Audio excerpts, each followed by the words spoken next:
Good morning, everybody. Happy October 7th to you. I almost forgot what day it was, but how could I forget? It's somebody in our house is celebrating a birthday. Back-to-back birthdays in October. It's a little hectic, but that's okay because we're not real needy people around here. It's not like I had to go out and buy hundreds of dollars worth of gifts for my wife and my kids. Although together, I'm probably going to be broke for a little bit, but we had a good time this weekend celebrating my wife's birthday, and then today now it's my daughter's, and so uh, we're gonna get dinner later. But as you guys all know, when there's a birthday in the house, everything kind of just narrows in on that one person, and you have time to think about what they want and what they need and what their wishes and aspirations are. And my daughter's man. I'm blessed. We're blessed. We have some of the best kids ever. And when I first started these channels, I included them a lot more. But then over time, I just felt like as they grew up, I didn't really want them to grow up on social media and in videos all the time. So you won't see them very often. But they are a huge part of my life. And me and my wife have been married for quite a while now.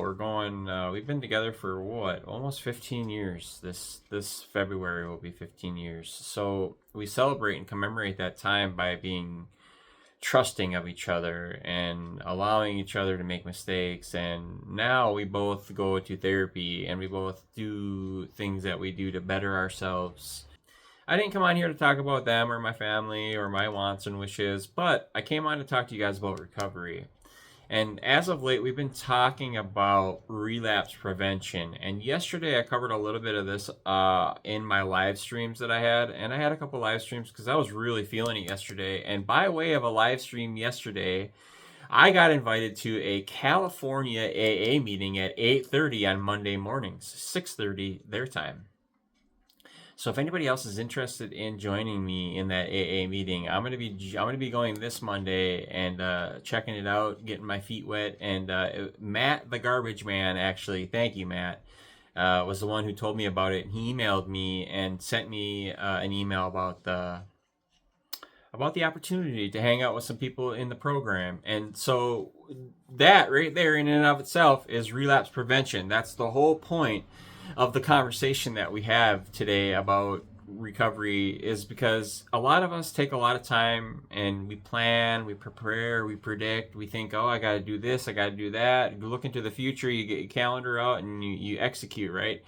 Thing after thing after thing. But how much thought and time do we put into thinking about what we want our life to look like without drugs or alcohol? And more so, even more in depth, thinking about relapse prevention. This goes a long ways because, you guys, we can't get by if we're going to continually going back into the same old things, the same old ways, right? Falling back into the same old patterns, the same old stinking thinking, bad ways, all that crap.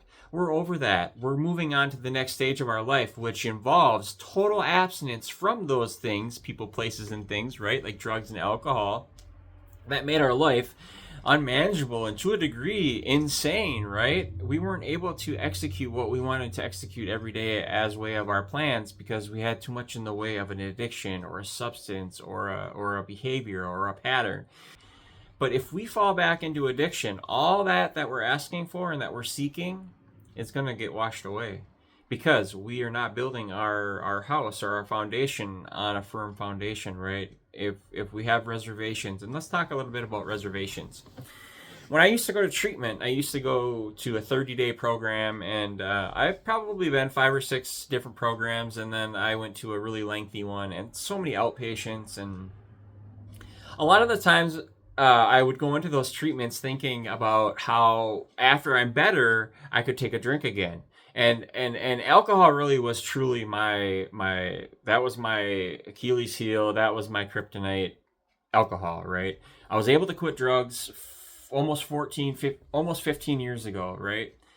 It's the alcohol that stayed in my life because why? Because it's legal, because it's readily available. It's always lifted up and propped up and talked about. It's at every sporting event. It's at all the concerts. It's at the county fairs, local fairs, city fairs. It's everywhere, right? It's everybody consumes alcohol, but not everybody, because some of us try and have successfully built our lives around abstinence from that thing.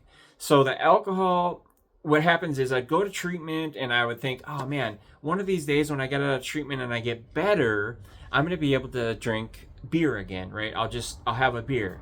Well, it took me 3 or 4 or 5 times of doing that to realize that that reservation that I had in my mind, it was something like, you get out of treatment and you're 30 days, 40 days, 60 days, 90 days, 120 days sober, and you're like, wow, things are going really well. You're kind of in that honeymoon period of recovery, right? And you're like, wow, things are going excellent. I can finally start to breathe a little bit. In fact, you know what? I think I might be able to take a drink again. Just 3.2 beer, or like, if you guys don't have 3.2 beer, that's like a 3.2% alcohol beer that they only used to sell on Sundays here in Minnesota, but now you can buy liquor Monday through Sunday, every day of the week. You can even have it delivered.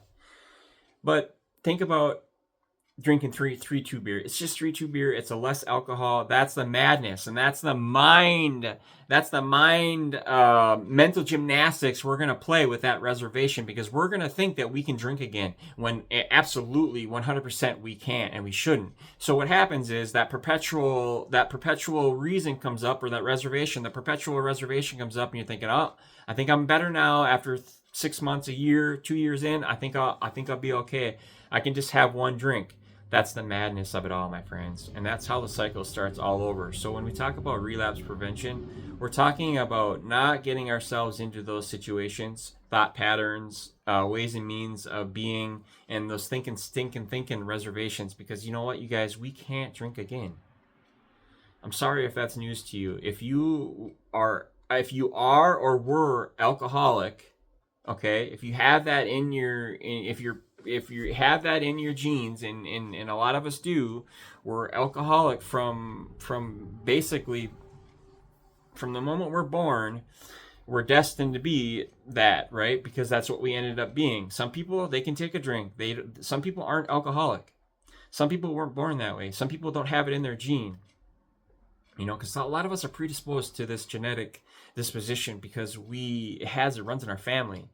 And it runs in a lot of people's families. So that is another component of our recovery that we have to take into consideration, is that, you know what, you are fighting a lineage of people that might not have been able to succeed. But you know what? We will succeed, and we'll break that chain, and hopefully we don't pass that on to our kids. So the more work we do in the present, it's going to help us in the future, right? Yesterday's history, tomorrow's a mystery. Focus on today, stay in the present, and allow yourself to find a new way of coping and not having reservations into drinking, because we can't do that. So that kind of concludes the message for today. I know not the most exciting stuff, but this is what this channel is about. It's about equipping ourselves with the tools, the ways, the means, the beings, and how we can be, right, in our recovery, because not a lot of people are succeeding. I hear and see a lot of people falling back into their old ways, and these could be some of the reasons why.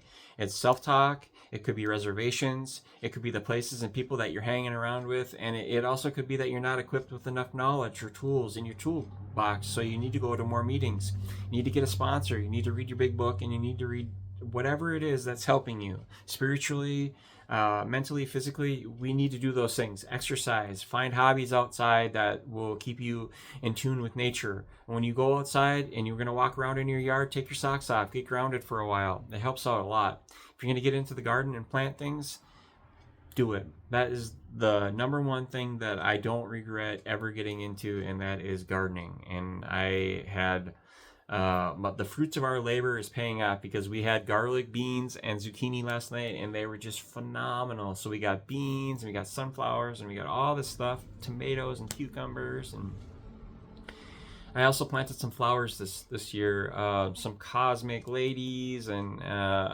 quite a few other ones.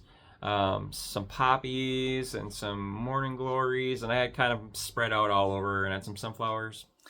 And that, as you can see, brings me a lot of peace. It brings me a lot of serenity and a lot of joy, because you know what? Feeding the family and eating beans that you've grown yourself, or tomatoes or cucumbers, it's just the most magnificent thing ever. I get such a pride out of that. And then I go and work on a farm where we got to be feeding at least hundreds of thousands of people in time, right? So it's an amazing thing. Gardening is an amazing thing, on a small scale and a big scale. And a lot of you guys might not know that I work on a potato farm in the fall, and not consecutively every fall, but I've been over there for a few years, and man, we had such a good harvest this year. It was so fun.